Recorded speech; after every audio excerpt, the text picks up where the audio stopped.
भक्तगणों, आज आपको श्रीमद् भागवत प्रथम स्कंद में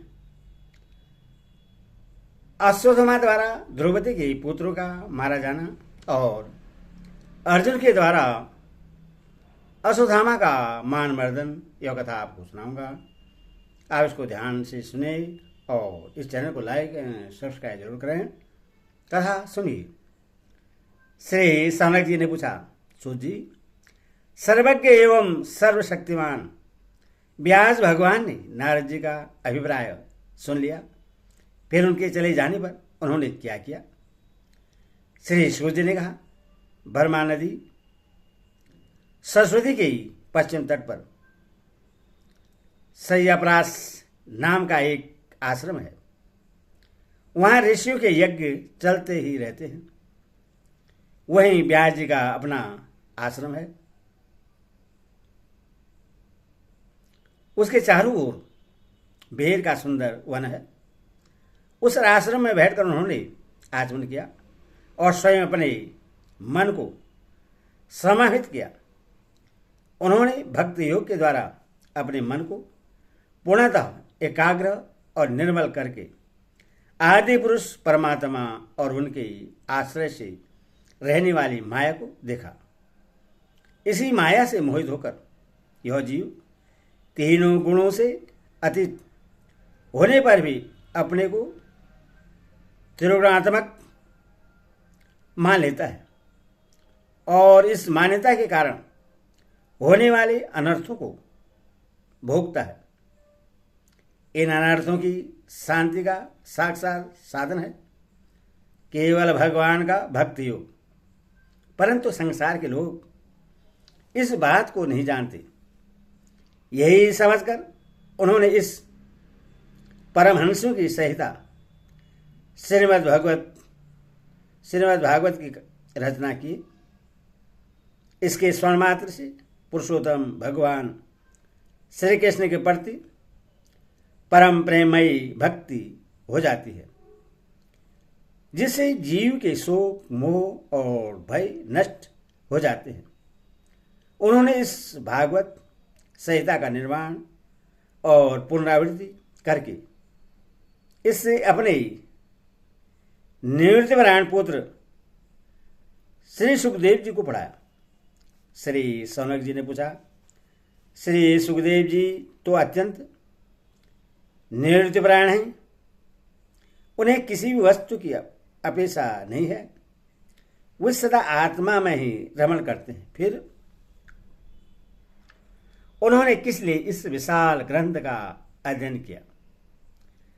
श्री सूत जी ने कहा, जो लोग ज्ञानी हैं, जिनकी अविद्या की गांठ खुल गई है और जो सदा आत्मा में ही रमण करने वाले हैं, वही भगवान की हेतु रहित भक्ति क्या करते हैं? क्योंकि भगवान के गुण ही ऐसे मधुर हैं जो सबको अपनी ओर खींच लेते हैं। फिर हरिओम हरिओम। फिर श्री सुखदेव जी तो भगवान के भक्तों के अत्यंत प्रिय और स्वयं भगवान वेदव्यास के पुत्र हैं।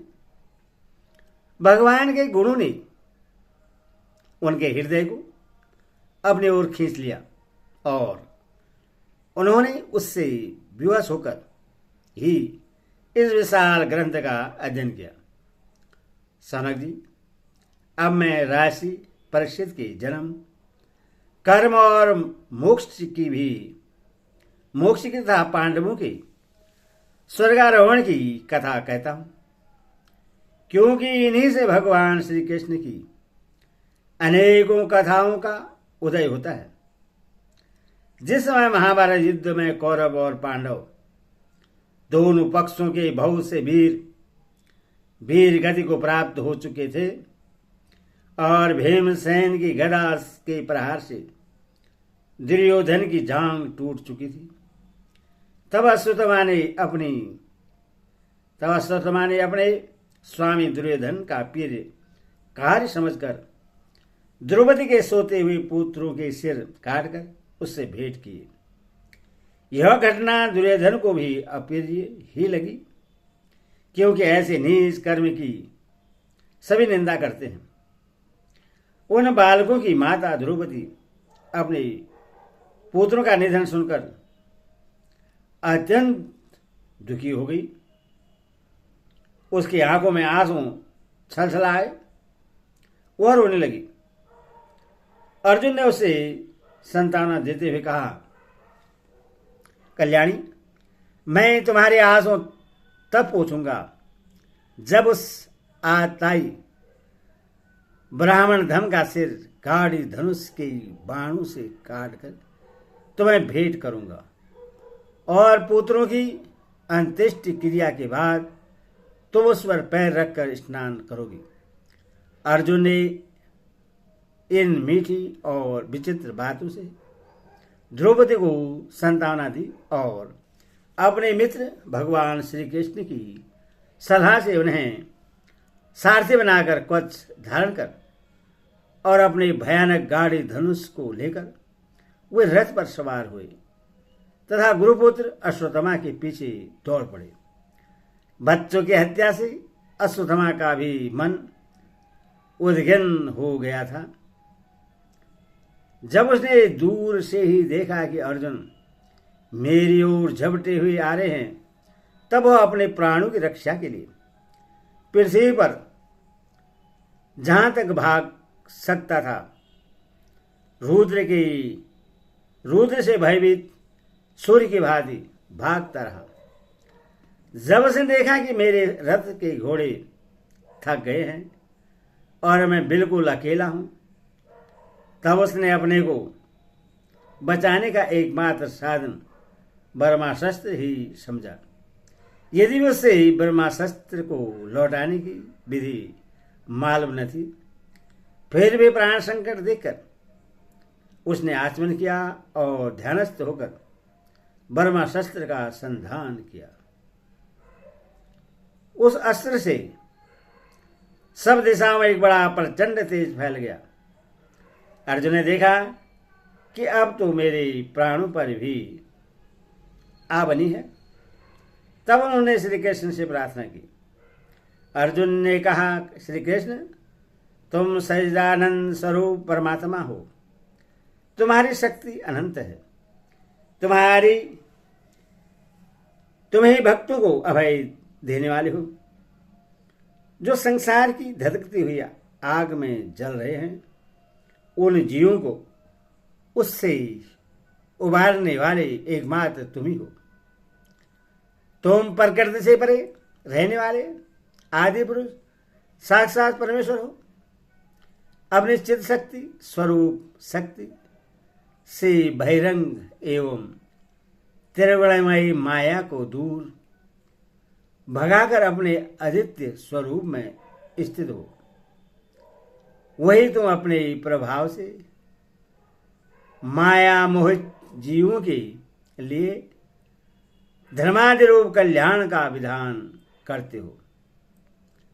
तुम्हारा यह अवतार पृथ्वी का भार हरण करने के लिए और तुम्हारे अन्य प्रेमी भक्तजनों के निरंतर स्मरण ध्यान करने के लिए है। स्वयं प्रकाश स्वरूप श्री कृष्ण, यह भयंकर तेज सब ओर से मेरी ओर आ रहा है। यह क्या है, कहाँ से क्यों आ रहा है, इसका मुझे बिल्कुल पता नहीं है। भगवान ने कहा, अर्जुन, यह अश्वत्थामा का चलाया हुआ ब्रह्मास्त्र है। यह बात समझ लो कि प्राण संकट उपस्थित होने से उसने इसका प्रयोग तो कर दिया है, परंतु वह इस अस्त्र को लौटाना नहीं जानता। किसी भी दूसरे अस्त्र में इसको दबा देने की शक्ति नहीं है। तुम शस्त्रास्त्र विद्या को भली भांति जानते ही हो। ब्रह्मास्त्र के तेज से ही इस ब्रह्मास्त्र की प्रचंड आग को बुझा दो। सूत जी कहते हैं, अर्जुन विपक्षी वीरों को मारने में बड़े प्रवीण थे। भगवान की बात सुनकर उन्होंने आचमन किया और भगवान की परिक्रमा करके ब्रह्मशस्त्र के निवारण के लिए ब्रह्मशस्त्र का ही संधान किया। बाणों से विशिष्ट उन दोनों ब्रह्मास्त्रों के तेज प्रलयकालीन सूर्य एवं अग्नि के समान आपस में टकराकर सारे आकाश और दिशाओं में फैल गए और बढ़ने लगे। तीनों लोगों को जलाने वाली उन दोनों अस्त्रों की बड़ी हुई लपटों से प्रजा जलने लगी और उससे देखकर सबने यही समझा कि यह प्रलय काल की सार्वत्रिक अग्नि है। उस अग्नि से प्रजा का और लोगों का नाश होते देखकर भगवान की अनुमति से अर्जुन ने उन दोनों को ही लौटा लिया। अर्जुन की आंखें क्रोध से लाल लाल हो रही थी। उन्होंने झपट कर उस कुरु अश्वत्थामा को पकड़ लिया और जैसे कोई रस्सी से पशु को बांध ले वैसे ही बांध लिया। अश्वत्थामा को बलपूर्वक बांधकर अर्जुन ने जब शिविर की ओर ले जाना चाहा तब उनसे कमलनयन भगवान श्री कृष्ण ने कुपित होकर कहा, अर्जुन, इस ब्राह्मण धाम को छोड़ना ठीक नहीं है, इसको तो मार ही डालो। इसने रात में सोए हुए निरपराध बालकों की हत्या की है। धर्मवेता पुरुष, असावधान मत वाले, पागल, सोए हुए बालक, स्त्री, विज्ञान शून्य, शरणागत, रथहीन और भयभीत शत्रु को कभी नहीं मारते, परंतु जो दुष्ट और क्रूर पुरुष दूसरों को मारकर अपने प्राणों का पोषण करता है उसका तो वध ही उसके लिए कल्याणकारी है, क्योंकि वैसी आदत को लेकर यदि वह जीता है तो और भी पाप करता है और उन पापों के कारण नरकगामी होता है। फिर मेरे सामने ही तुमने द्रौपदी से प्रतिज्ञा की थी कि मानवती, जिसने तुम्हारे पुत्रों का वध किया है उसका सिर मैं उतार लाऊंगा। इस पापी कुलांगार आयतायिक ने तुम्हारे पुत्रों का वध किया है और अपने स्वामी दुर्योधन को भी दुख पहुंचाया है, इसलिए अर्जुन इससे मार ही डालो। भगवान श्री कृष्ण ने अर्जुन के धर्म की परीक्षा लेने के लिए इस प्रकार प्रेरणा की, परंतु अर्जुन का हृदय महान था। यदि भी अश्वत्थामा ने उनके पुत्रों की हत्या की थी, फिर भी अर्जुन के मन में गुरुपुत्र को मारने की इच्छा नहीं हुई।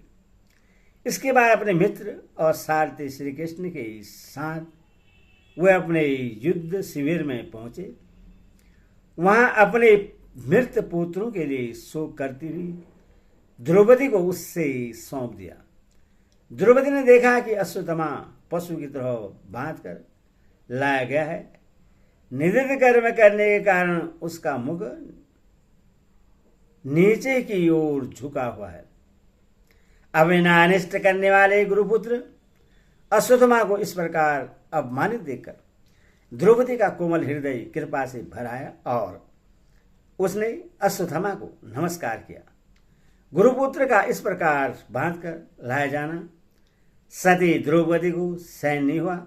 उसने कहा, छोड़ दो इन्हें, छोड़ दो, ये ब्राह्मण हैं, हम लोगों के अत्यंत पूजनीय हैं, जिनकी कृपा से आपने रहस्य के साथ सारे धनुर्वेद और प्रयोग तथा उपसंहार के साथ संपूर्ण शस्त्र का ज्ञान प्राप्त किया है। वे आपके आचार्य द्रोण ही पुत्र के रूप में आपके सामने खड़े हैं।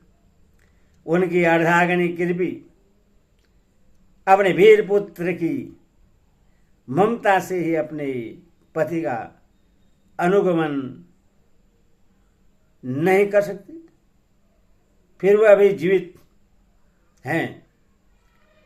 महाभाग्यवान आर्यपुत्र, आप तो बड़े धर्मज्ञ हैं।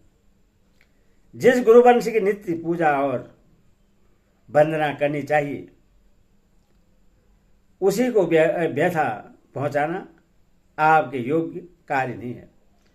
जैसे अपने बच्चों के मर जाने से मैं दुखी होकर रो रही हूं और मेरी आंखों से बार बार आंसू निकल रहे हैं, वैसे इनकी माता पतिव्रता गौतमी न रोए। जो उच्छृंखल राजा अपने कुकृत्यों से ब्राह्मण कुल को कुपित कर देते हैं, वह कुपित ब्राह्मण कुल उन राजाओं को सपरिवार शोकाग्नि में डालकर शीघ्र ही भस्म कर देता है। सोची सनकादि ऋषियों, द्रौपदी की बात धर्म और न्याय के अनुकूल थी। वह समय कवर नहीं था, करुणा और समता थी। अतः राजा युधिष्ठिर ने रानी के इन हित भरे श्रेष्ठ वचनों का अभिनंदन किया। साथ ही नकुल, सहदेव, सात्विक, अर्जुन, स्वयं भगवान श्री कृष्ण और वहां पर उपस्थित सभी नर नारियों ने द्रौपदी की बात का समर्थन किया। उस समय क्रोधित होकर भीमसेन ने कहा, जिसने सोते हुए बच्चों को न अपने लिए और न अपने स्वामी के लिए बल्कि व्यर्थ ही मार डाला, उसका तो वध ही उत्तम है। भगवान श्री कृष्ण ने द्रौपदी और भीमसेन की बात सुनकर और अर्जुन की ओर देखकर कुछ हंसते हुए से कहा। भगवान श्री कृष्ण ने कहा, पतित ब्राह्मण का भी वध नहीं करना चाहिए और आदाताई को मार ही डालना चाहिए। शास्त्रों में मैंने ही ये दोनों बातें कही हैं, इसलिए मेरी दोनों आज्ञाओं का पालन करो। तुमने द्रौपदी को संतावना देते समय जो प्रतिज्ञा की थी, उससे भी सत्य करो। साथ ही भीमसेन, द्रौपदी और मुझे जो पीड़ी हो वह भी करो। सूर्य कहते हैं, अर्जुन भगवान के हृदय की बात तुरंत ताड़ गए और उन्होंने अपनी तलवार से अश्वत्थामा के सिर की मणि उसके बालों के साथ उतार दी। बालकों की हत्या करने से वह सिरहीन तो पहले ही हो गया था, अब मणि और ब्रह्मतेज से भी रहित हो गया। इसके बाद उन्होंने रस्सी का बंधन खोलकर उन्हें शिविर से निकाल दिया। मूड लेना, धन छीन लेना और स्थान से बाहर निकाल देना, यही ब्राह्मण धर्मों का वध है। उनके लिए इसमें भिन्न शारीरिक वध का विधान नहीं है। पुत्र की मृत्यु से द्रौपदी और पांडव सभी शोकातुर हो रहे थे।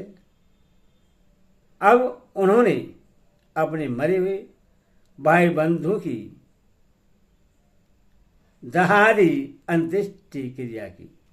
हरि ओम तत्सत, हरि ओम तत्सत।